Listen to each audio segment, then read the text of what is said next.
My friends at Easy Cater are workplace catering pros, helping you find food for everything from daily employee meals to staff meetings and special events. Visit easycater.com/leaderassistant to find out more. Hi there, my name is Mariah Kerby, and today's quote comes from 1 Timothy 4:12 in the Bible. Don't let anyone think less of you because you are young. Be an example to all believers in what you teach, in the way you live, in your love, your faith, and your purity.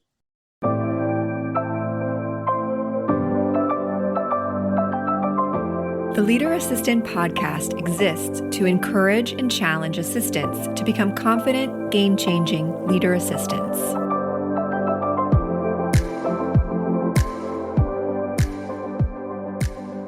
With so much on your plate, wouldn't it be nice if ordering food for the office were easy and reliable? My friends at Easy Cater are workplace catering pros, helping you find food for everything from daily employee meals to staff meetings and special events.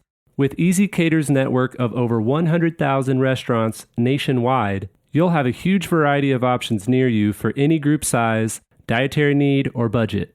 Your food arrives on time as ordered, all supported 24/7 by Easy Cater's team of experts. Visit easycater.com/leaderassistant to find out more. Hey friends, welcome to the Leader Assistant podcast. It's your host, Jeremy Burrows, and welcome to episode 212. You can check out the show notes at leaderassistant.com/212, leaderassistant.com/212. And today's episode is with Mariah Kerby. Mariah, how's it going? Good. How are you, Jeremy? I'm doing well. Thanks for asking. And what part of the world are you in? So I am right outside of Nashville in the city of Franklin, Tennessee. Love it. Love it. And do you all have some good barbecue out there? We do. It's different from where I'm from. I'm from North Carolina, so our barbecue is a little bit different. But yes, it's still good out here too. Nice. So yeah, North Carolina, what's that, like mustard-based sauce? More of a vinegar base, actually. Vinegar-based? Oh, okay. Yep. There's one place in St. Louis that was like Carolina mustard is what they called it. So I always tie those together for some reason. But what's the Tennessee barbecue difference from the North Carolina? Honestly, I think it's more of like a sweet taste. It's like less of a vinegar, like acidic taste to it, which is different. So I grew up eating a lot of like barbecue chicken and stuff like that too. So all the different sauces and stuff like that. Nice. Well, being in Kansas City, barbecue is a big deal for us too. And I should probably be better at barbecue education and knowing the difference between Texas barbecue, Memphis barbecue, North Carolina barbecue, Kansas City barbecue, but maybe I'll do that someday. I just enjoy eating it. Hey, that's all that matters. So tell us a little bit about yourself. Do you have kids, pets, hobbies, any all the above? Absolutely. So no kids, but I have a dog named Ginger. My husband and I have lived in Nashville area for going on 4 years. We love to spend our times. I came to Nashville as a musician, like many people.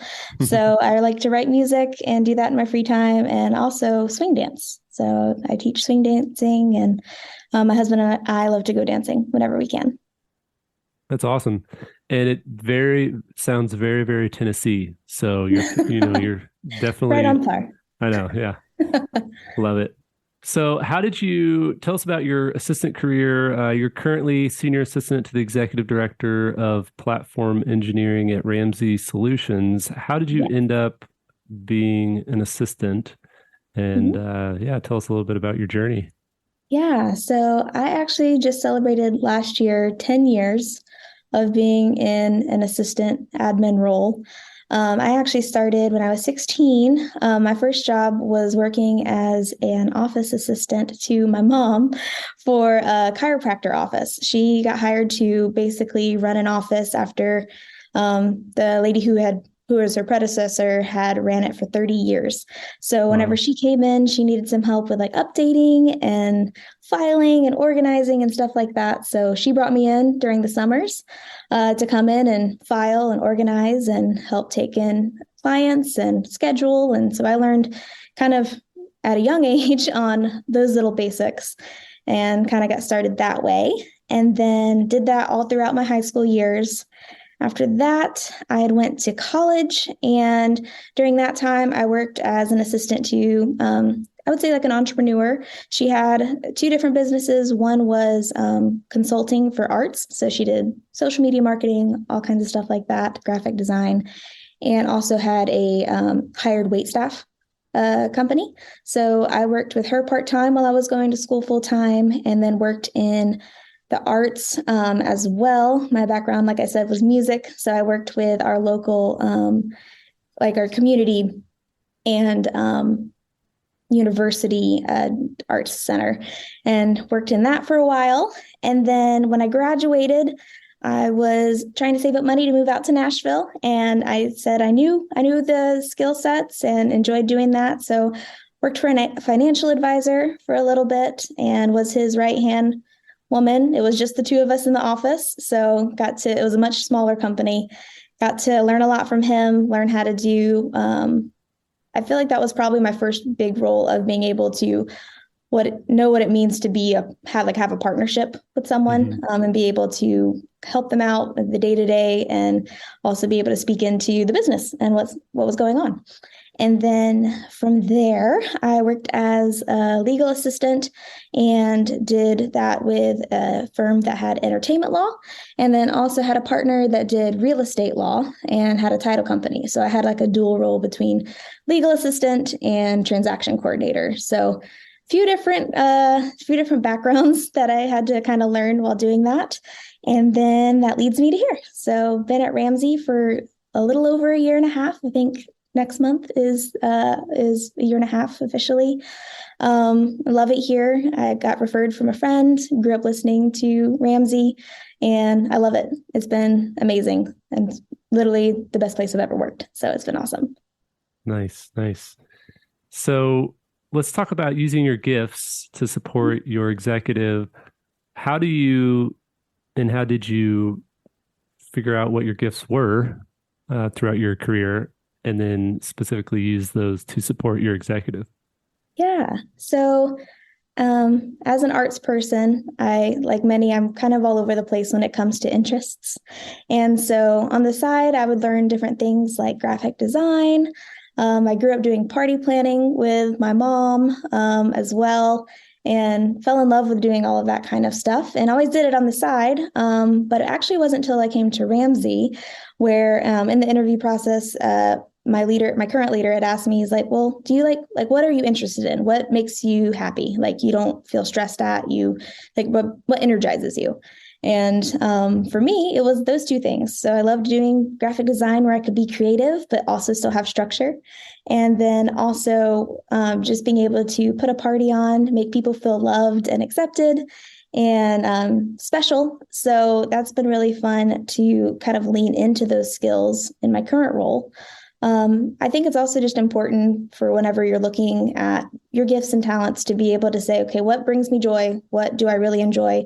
And how can I most utilize that? Because in a lot of cases, what could be your strength might be your leader's weakness or something that they really enjoy but don't have a chance to do because of their role. Mm-hmm. So I think it's been really fun to kind of see how that's played out in my current role. That's awesome. So you get that event manager chops, mm-hmm. and then the graphic design, which both of those things are very needed in today's professional world for sure. For sure, yes.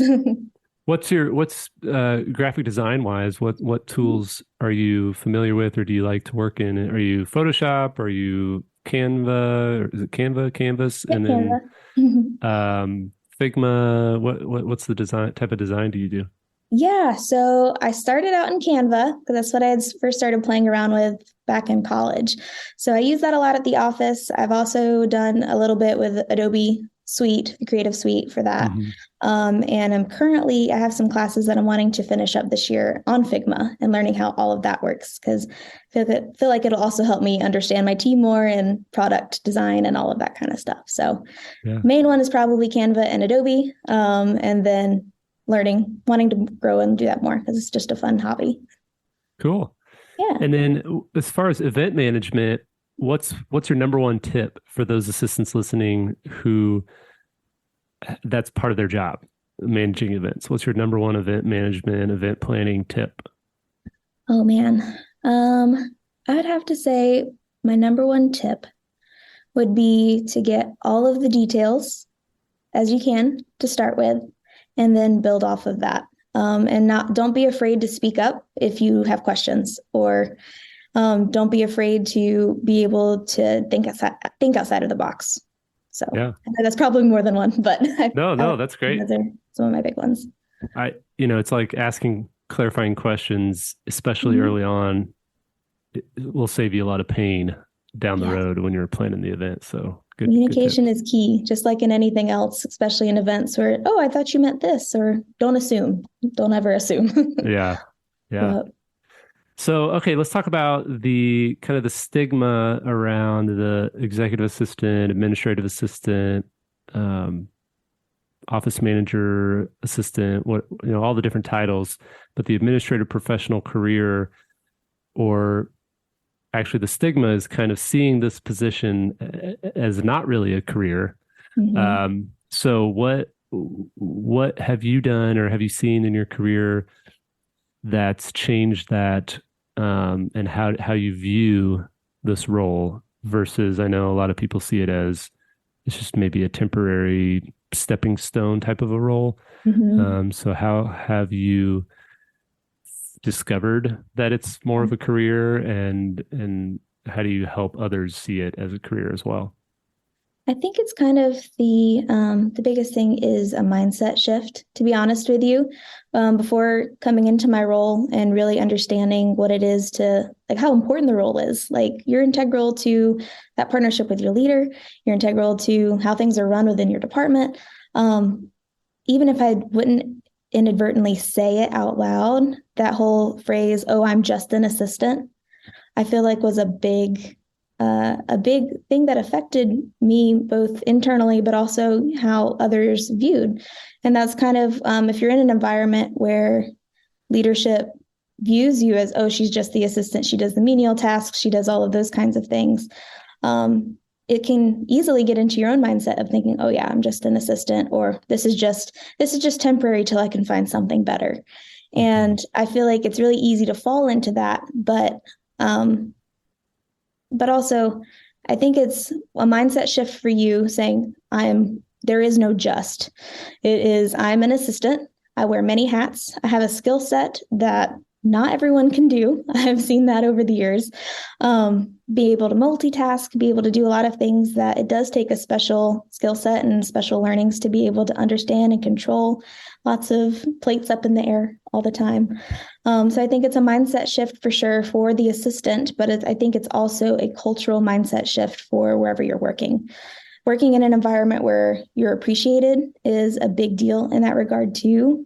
I feel like leaders don't realize, and I think you've even mentioned this in your book as well, leaders don't realize the opportunity they have whenever they're able to partner with an assistant to be able to go 2 times, 3x, 5x, 10x faster of having that partnership instead of just saying, hey, take this task, I don't want to do it. It's so much more than that. So I feel like it's both a internal mindset shift and an external mindset shift from those around you. So yeah. Well said. And you are part of a team of assistants I am. At Ramsey Solutions. How many are on the team? Oh, wow. So we have grown quite a bit this past year. I know we're at like 50 plus. So I would say we're probably approaching 60 here soon. Wow. But 50 plus assistants who are amazing and all different levels of being an assistant in the assistant world, from people, this is their first job being an assistant or first time being an official assistant. They probably have a lot of skills that they've brought to the table, all the way up to ladies who have been doing this for years and have been with the company for years. So it's been fun to kind of see all the different growth tracks and being able to learn from each other in that. Yeah. And how does the structure work? Are these assistants reporting to kind of an assistant team lead, or are they reporting to their executives? And then there's maybe a team lead that helps, kind of like almost like a dotted line set up. So the way we have it set up here is every assistant has basically two reporting structures. Of course, their leader, whoever their main support, the people that you're main support for, is your one leader, and then we also have a discipline leader.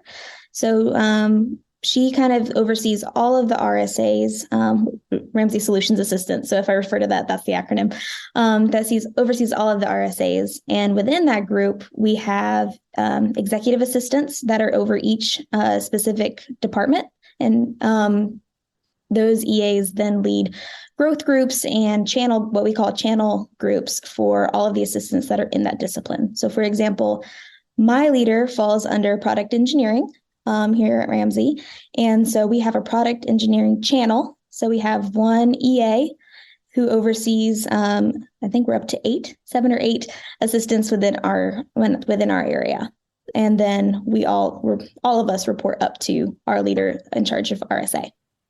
Okay, nice. Yeah. So it sounds like you guys have a fun group. How have you built and nurtured a community for those assistants, but really a community of growth, encourage each other to develop and learn and grow individually and together as a team?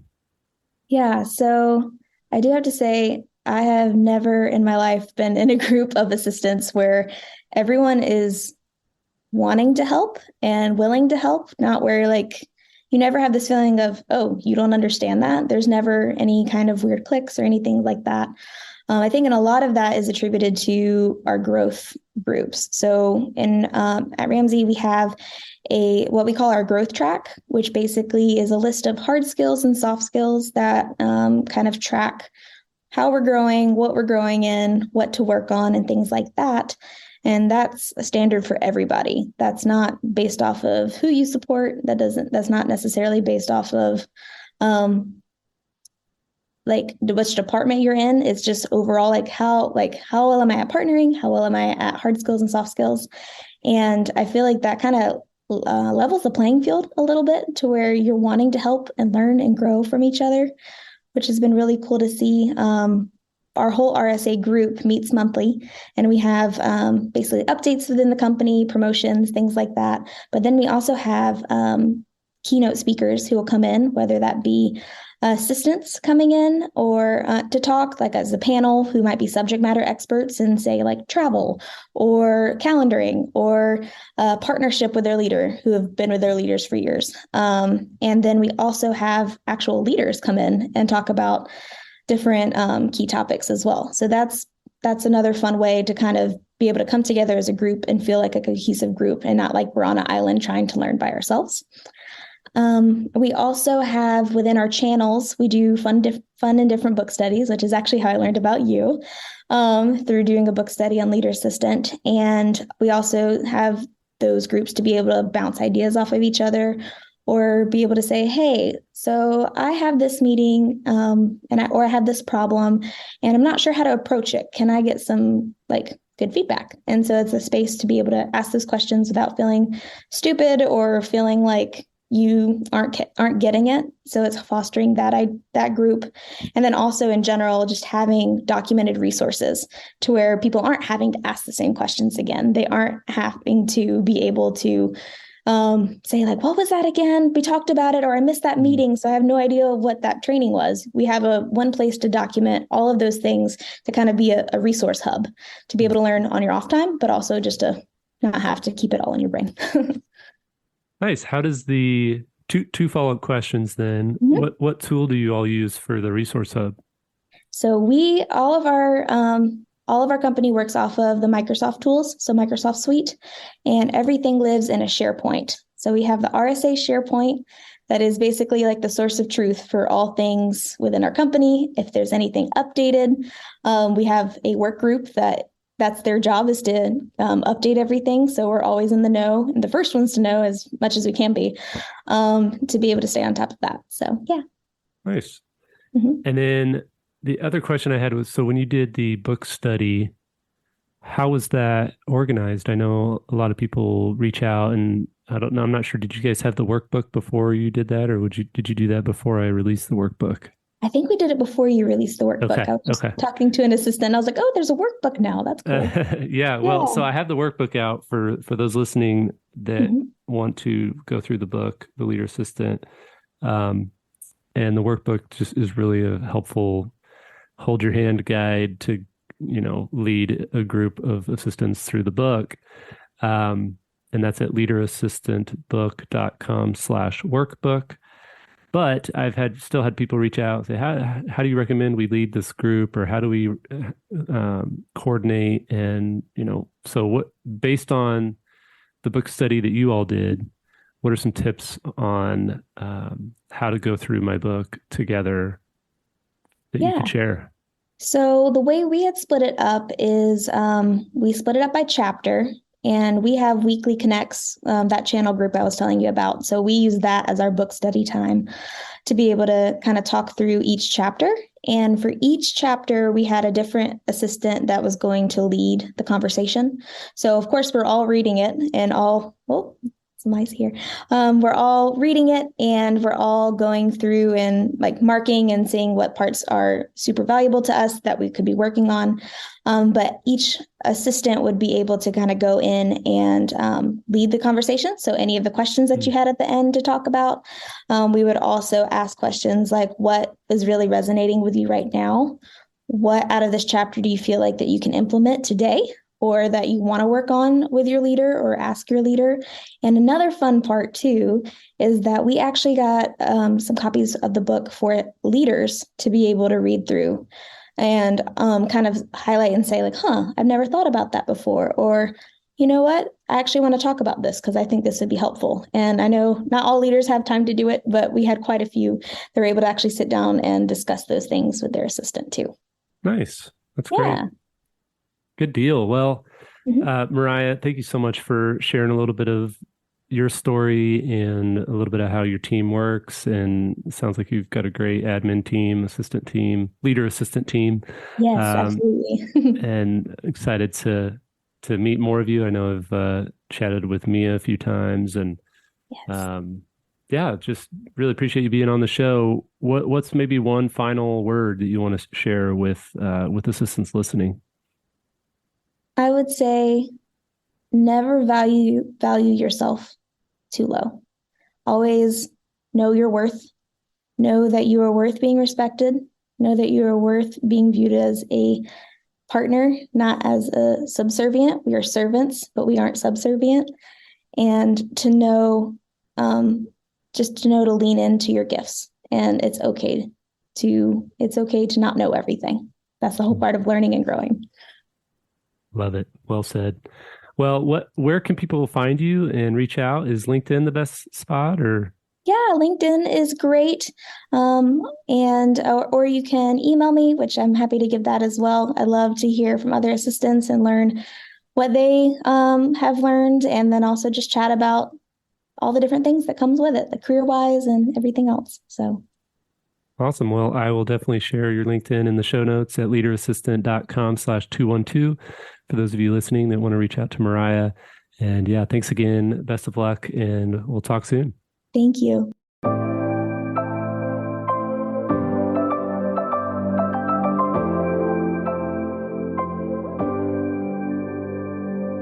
Please review on Apple Podcasts.